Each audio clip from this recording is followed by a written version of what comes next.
안녕하세요. 조병수 교수입니다. 재미있게 신학과 성경을 풀어내는 인바이블 두 번째 시간입니다. 지난 시간에는 우리가 창조에 대하여 잠시 생각을 해보았습니다. 몇 가지 중요한 요점을 말씀드리는데 마음속에 잘 간직하기를 바라는 마음을 갖습니다.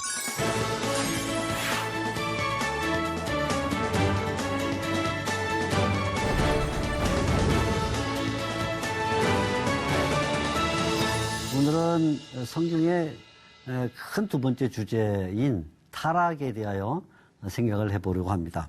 창세기 3장과 그리고 창세기 4장에 나오는 내용이 되겠는데 이 인간의 범죄 문제는 두 가지 방식으로 우리에게 성경이 설명을 해주고 있습니다. 하나는 아담과 하와의 타락 문제이고 다른 하나는 가인과 가인의 타락 이렇게 두 가지가 되겠는데 오늘 제가 시간이 되는 데까지 이 두 가지 내용을 같이 말씀을 드려보도록 하겠습니다. 먼저 우리가 아담과 하와에게 나타난 이 타락의 문제를 보면 창세기는 이 타락이 뭐냐 하는 것을 굉장히 하나님과의 관계 속에서 설명을 해나가는 것을 볼 수가 있습니다. 타락이라는 것은 하나님의 말씀을 버린 것, 그것이 타락이다. 이런 것이죠. 하나님의 말씀을 버린 것이 타락입니다. 더 나아가서는 항상 인간이 하나님을 바라보면서 또 하나님을 방향 쪽으로 이렇게 나가야 되는데 하나님을 향한 방향이 아니라 다른 방향으로 나갈 때 그것이 결국은 타락이다. 이렇게 말해주고 있습니다. 그리고는 또 하나는 하나님을 표준으로 삼아야 되는데 하나님이 아닌 다른 것을 표준으로 삼을 때 그것을 가리켜서 타락이라고 볼 수가 있겠습니다. 먼저 우리가 하나님의 말씀을 버렸다. 아담과 하와에게 나타난 사건이 무엇이냐를 잠깐 생각을 해보려고 합니다. 타락이란 것은 하나님의 말씀을 버린 것이죠. 자, 오늘 우리가 이 창세기 3장을 보게 되면 재미있는 현상을 발견하게 되는데 그건 뭐냐면 하와를 타락의 자리로 이끌어가고 있는 뱀도 하나님의 말씀을 알고 있어요. 또 타락의 주체였던 하와, 또 아담도 하나님의 말씀을 알고 있습니다.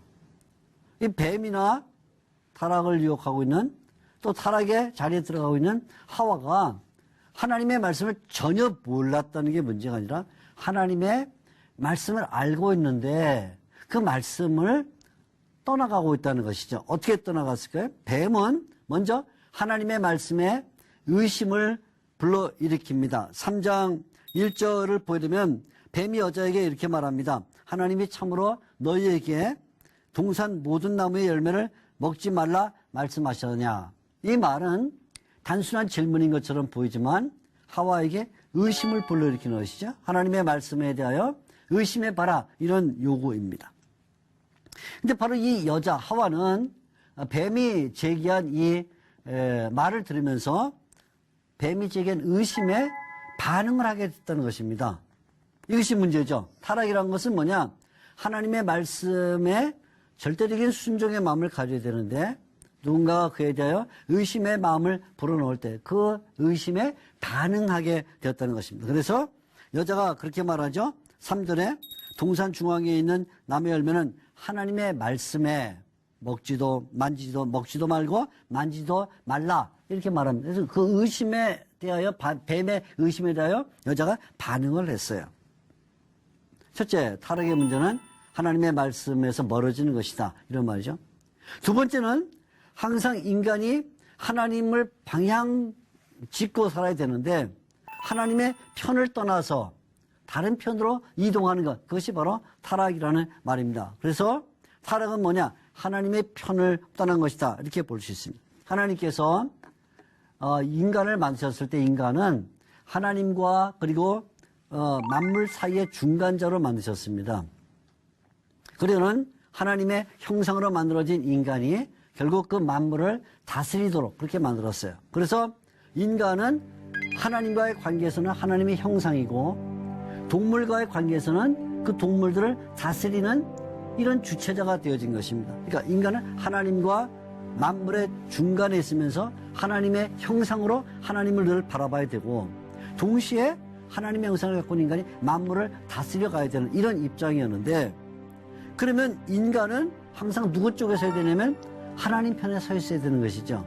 그런데 이제 뱀이 다가와서, 짐승 중에 하나인 뱀이 다가와서 하와를 유혹했을 때 하와가 하나님의 편을 떠나서 뱀의 편에 서게 됐던 것입니다. 다시 말하면 하나님을 항상 바라보는 위치에 있어야 되는데 등을 돌려서 뱀을 바라보는 쪽으로 나갔고, 하나님을 향한 방향이 아니라 뱀을 향한 방향으로 나가게 됐다, 이런 말입니다. 그래서 결국은 짐승의 말을 들음으로써 바로 이 뱀의 편에 서게 된 것, 이게 뭐냐면 타락이라, 그런 말이죠.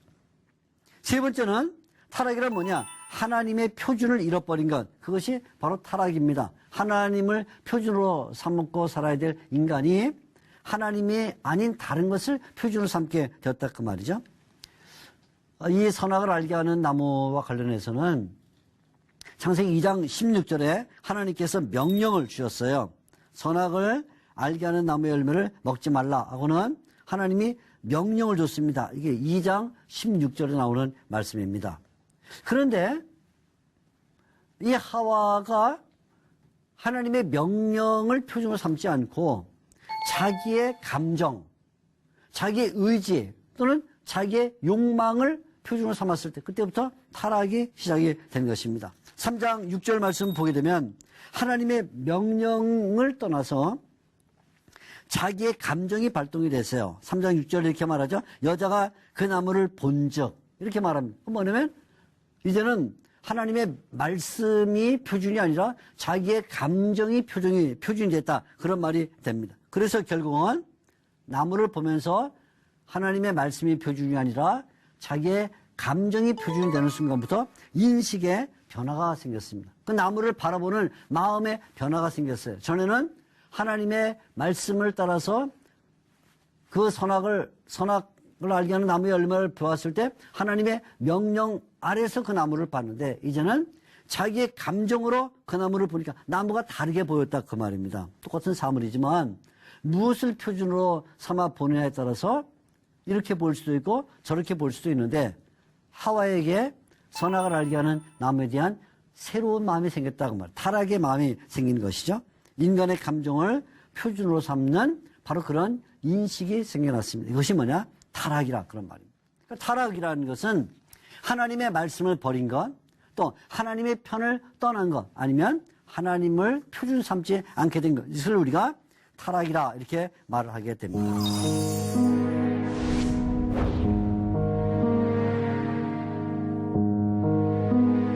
자, 그러면 이런 타락으로 말미암아 어떤 결과가 주어졌을까요? 타락으로 말미암아 주어진 결과는 두 가지 결과가 주어졌습니다. 하나는 관계가 파괴되는 것입니다. 관계가. 두 번째는 타락으로 말미암아 주어진 결과는 본성의 파괴가 주어진 것입니다. 두 가지 문제가 일어났는데, 첫째는 관계가 파괴가 됐습니다. 가장 먼저 무슨 관계가 파괴됐을까요? 인간과 하나님의 관계가 단절이 되고 말았습니다. 2장 16절에 보면 하나님께서 아담에게 명령을 내리십니다. 아담을 앞에 놓고, 그리고 아담을 앞에 놓고 명령을 주시면서 대화의 상대였어요. 아담은 원래 하나님과 아담이 대화의 두 상대자였습니다. 그런데 이제 아담과 하와가 선악을 알게 하는 열매를 먹은 후부터는 하나님을 떠나가게 됐습니다. 그래서 첫 번째 나타난 반응이 3장 8절에 했는데 하나님을 두려워해서 숨는 거예요. 하나님을 피하는 것이죠. 전에는 하나님과 대화의 관계였던 인류가 이제는 하나님에게서 떠나가는 관계가 단절된 거. 이게 뭐냐면 타락의 결과입니다. 하나님과 관계가 단절됐습니다. 두 번째는 사람과 사람의 관계도 단절되고 말았어요. 사람과 사람의 관계가 파괴가 됩니다. 그래서 남자와 여자 사이에 갈등 관계가 일어나게 됩니다. 2장 24절에 보게 되면 본래 남자와 여자는 하나였습니다. 그래서 남자가 여자와 합하여 한 몸이라 이렇게 말했습니다. 2장 24절 우리가 유명하게 잘 알고 있는 그런 구절이죠. 그래서 남자 여자가 하나다. 하나였습니다. 하나. 그런데 어떤 관계가 되냐. 타락과 함께 3장 16절에 보게 되면 남자와 여자 사이에 갈등 관계가 일어납니다. 3장 16절 말씀을 보면 이렇게 되어 있습니다. 여자는 항상 남자를 사모해야 될 것이다. 그리고 남자는 여자를 다스려야 될 것이다. 그렇게 말합니다. 그래서 이 말은 굉장히 중요한 말씀인데 남편을 사모해야 된다. 원해야 된다. 이 말에는 갈등 관계가 조성됐다. 그런 말이고 또 남자가 여자를 다스려야 된다 하는 그 말도 결국은 여기는 갈등 관계가 주어졌다는 것입니다. 본래 남자와 여자가 한 몸이어야 되는데 이런 관계에 단절이 일어나게 됐다는 것이죠. 세 번째는 인간과 만물 사이의 관계가 파괴가 됐습니다. 그래서 이제는 본래 사람이 만물을 다스리면서 또 땅을 잘 경작하면서 보호하고 지켜나가야 될 의미가 있었는데 이제는 대적의 관계가 됐어요. 그래서 특별히 여자의 후손과 뱀의 후손은 완전히 그 원수지간이 되고 말았죠. 그래서 3장 15절 말씀 보게 되면 여자의 후손은 뱀의 머리를 밟고 그리고 뱀의 후손은 여자의 발꿈치를 물 것이다. 이렇게 말하면서 결국은 심각한 대립관계와 원한 관계가 이루어지게 되고 말았다는 것입니다. 물론 이 말씀 가운데는 이로써 장차 여자의 후손 가운데 메시아가 올 것을 바라보게 하는 그런 놀라운 말씀이 들어있죠. 우리가 잘 아는 대로 이제 로마서 같은 성경을 보면 로마서 16장 20절 이제 메시아가 오시게 되면 사탄의 머리를 밟게 할 것이다라에 대한 중요한 메시지와 함께 이후에 예수님이 동정녀 마리아에게서 나오실 것을 이제 보여주는 귀한 말씀이 들어있지만 아무튼 지금 이 타락의 그 자리에서는 인류와 그리고 만물 사이에 이런 그 대적 관계가 일어났다는 것을 보여주고 있습니다. 그리고 마지막으로 인간과 땅의 관계가 파괴가 됐습니다. 전에는 사람이 땅을 잘 갈고 경작해서 좋은 식물이 나오도록 하는 것이었는데 이제는 땀을 흘려야만 되고 수고를 해야만 됩니다. 그리고 더 나아가서 땅은 계속 가시덤불과 그리고 엉겅퀴를 내서 남자가 또 인류가 땅을 경작하는 것에 대하여 거세게 이렇게 반대하는 저항하는 그런 모습을 가지게 되었다는 것이죠. 그래서 이렇게 첫째 아담과 하와의 타락의 결과는 첫째 관계가 망가졌다는 것입니다. 두 번째는 관계만 망가진 게 아니라 본성도 망가졌어요. 그래서 인간에게 첫째 어떤 일이 벌어지냐면 본래는 하나님을 만나면 반갑고 하나님을 기뻐하고 하나님의 형상으로 하나님을 찬양해야 될 그런 존재가 이제는 하나님을 두려워하는 자로 변화가 됐습니다. 그래서 3장 10절을 보면 이렇게 말합니다. 두려워하여 내가 벗었으므로 두려워하여 숨었나이다. 두려움이 생겼어요. 인간에게 기쁨 대신에 두려움이라는 본성의 변화가 생겼습니다. 그리고는 하나님의 형상으로 지음받은 인간이 창세기 1장 26절 이제는 하나님의 형상의 자리에서 흙으로 돌아가는 그런 존재가 되고 말았죠. 3장 19절 말씀입니다. 남자에게는 어떤 변화가 생겼을까요? 남자에게는 이제는 수고에 노동을 해야 되는 변화가 일어났고 여자에게는 임신하는 고통이 벌어지게 됐습니다. 그리고 땅은 엉겅퀴와 가시덤불을 내는 본성의 변화가 일어났습니다. 원래 땅은 좋은 열매를 맺는 그런 땅이었는데 인류의 범죄로 말미암아 땅에도 변화가 생겼고 그리고 뱀은 이제는 배로 기어다니면서 흙을 먹는 존재로 본성의 변화가 일어나게 되었다는 것입니다.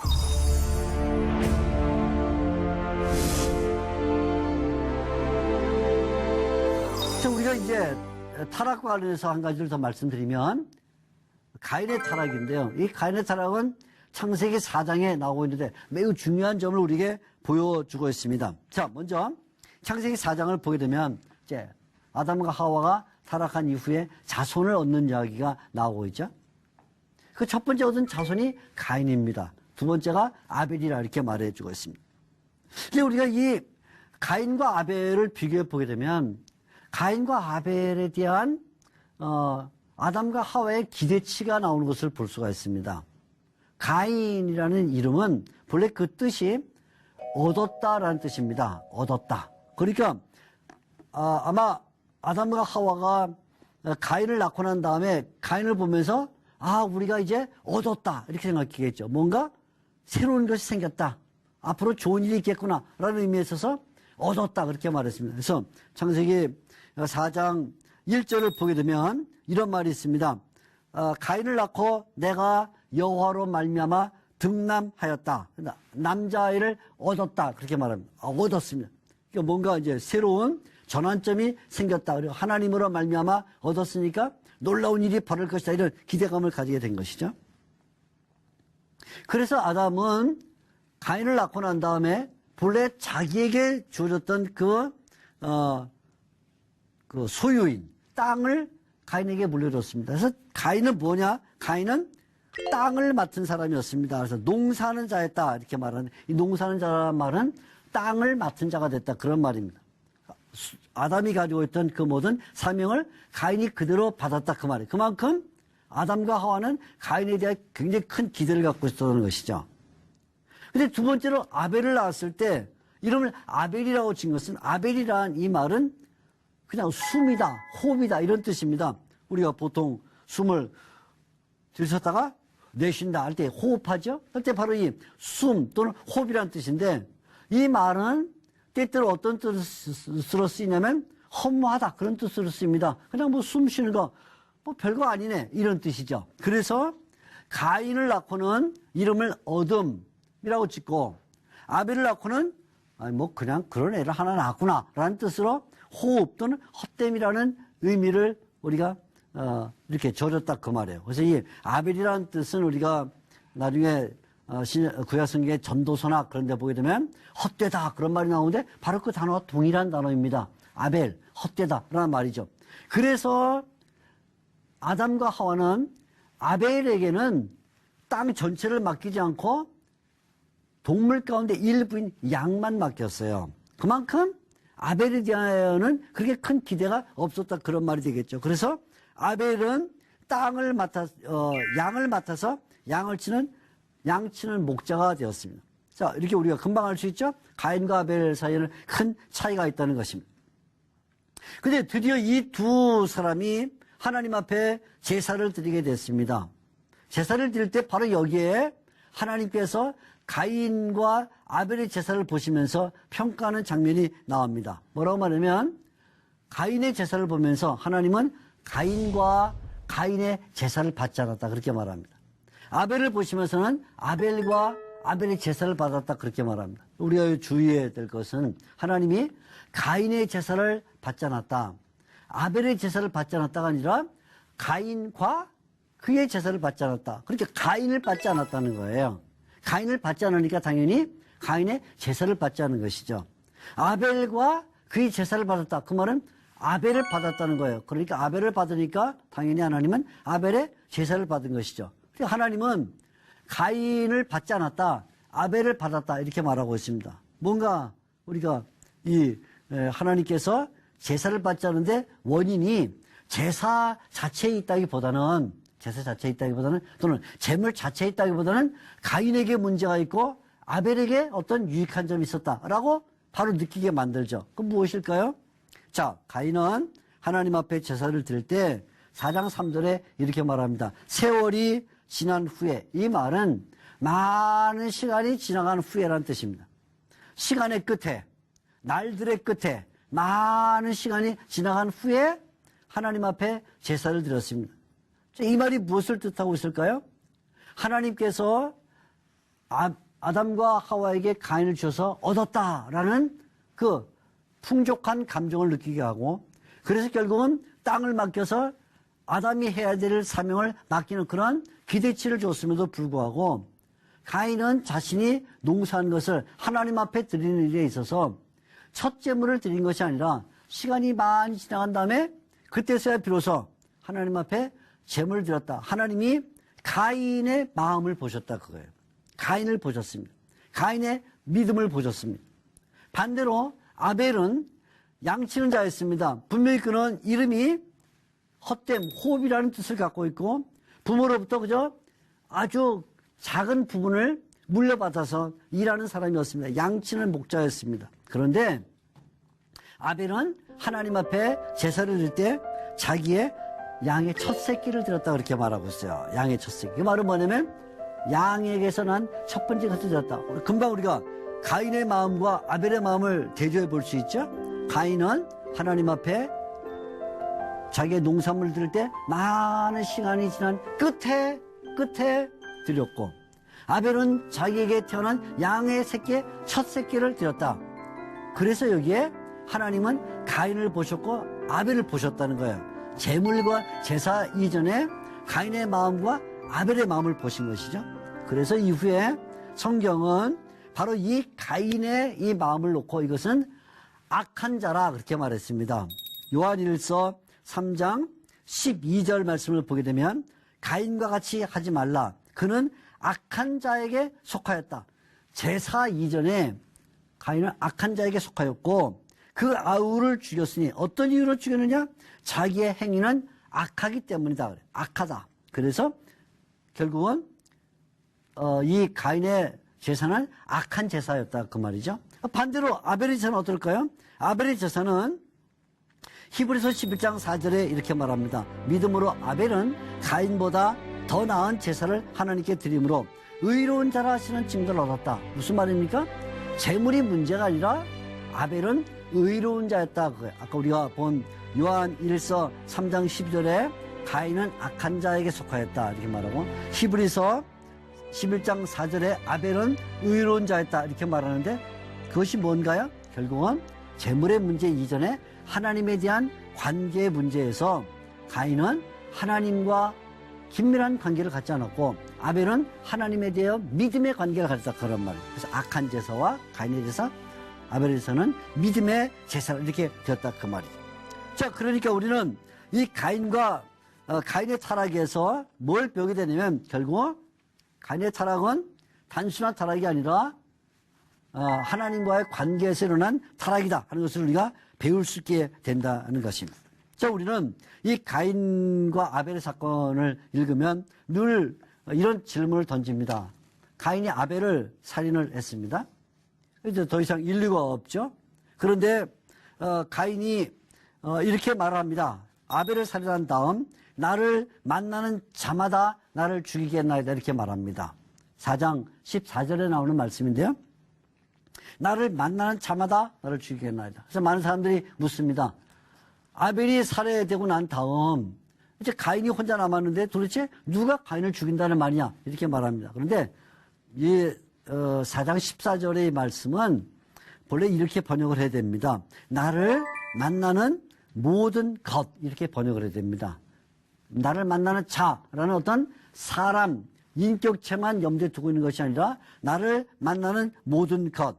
그 무슨 말이냐면 4장 15절에 똑같은 표현이 나오는데 하나님께서 그를 만나는 모든 사람 이렇게 이제 4장 15절에 우리말 성경이 번역을 했는데 이것도 똑같이 그를 만나는 모든 것 이렇게 고쳐 읽어야 되는 것이죠. 그러면 어떤 일이 벌어지냐면 사실은 4장 14절에 나를 만나는 자마다 나를 죽이겠나이다 이렇게 말했어요. 이 자는 뭐냐면 사람이 아니라 다른 모든 것. 또 15절에도 그를 만나는 모든 사람 이렇게 우리가 번역했지만 사실은 그를 만나는 모든 것 이렇게 번역하게 되면 우리가 이미 앞에서 봤죠. 아담의 타락과 함께 결국 모든 관계가 단절되면서 심지어는 하나님과의 관계가 단절되고 인간과의 관계가 단절될 뿐만 아니라 동물과의 관계도 파괴가 됐고요. 식물과의 관계도 파괴됐고 심지어는 땅과의 관계도 파괴가 됐어요. 그러니까 아담의 이 타락 이후에 모든 것이 인간과 관계가 파괴되면서 특별히 가인의 타락에서는 이제 동물도 또 식물도 심지어는 땅도 결국 가인에 대하여는 대적자가 됐다 그런 말이죠. 왜? 범죄의 그 결과이기 때문에. 그래서 그 대적이 아담에게도 일어났지만 그러나 가인에게 조금 더 분명하게 드러나겠다는 것입니다. 그래서 우리가 4장 14절에 나를 만나는 자마다 나를 죽이겠나이다 할 때 이 말은 나를 만나는 모든 것, 동물이건 식물이건 심지어는 그가 땅에 발을 댈 때마다 그 땅이 가인을 저항하는 가인에 대하여 죽음의 관계로 다가오는 것이 될 것이다. 그래서 결국은 가인은 어느 한 곳에 머물 수가 없어서 유리하는 자가 되고 결국은 스스로 성을 짓고 그 성 안에 갇혀 사는 존재가 되고 만 것이죠. 우리는 이렇게 타락의 문제를 생각을 해야만 되는 것입니다. 오늘 우리가 인간의 불행의 시작인 타락의 사건에 대하여 배우는데, 타락이란 것은 관계가 단절된 것이요 또 본성이 파괴된 것이다 하는 점을 기억하시고, 우리가 하나님에 대한 어떤 방향을 가지고 살 것이냐 하는 점을 깊이 생각을 해야만 될 것 같습니다. 다음 시간에 여러분을 만나서 다시 홍수 문제를 가지고 생각을 해보도록 하겠습니다. 감사합니다.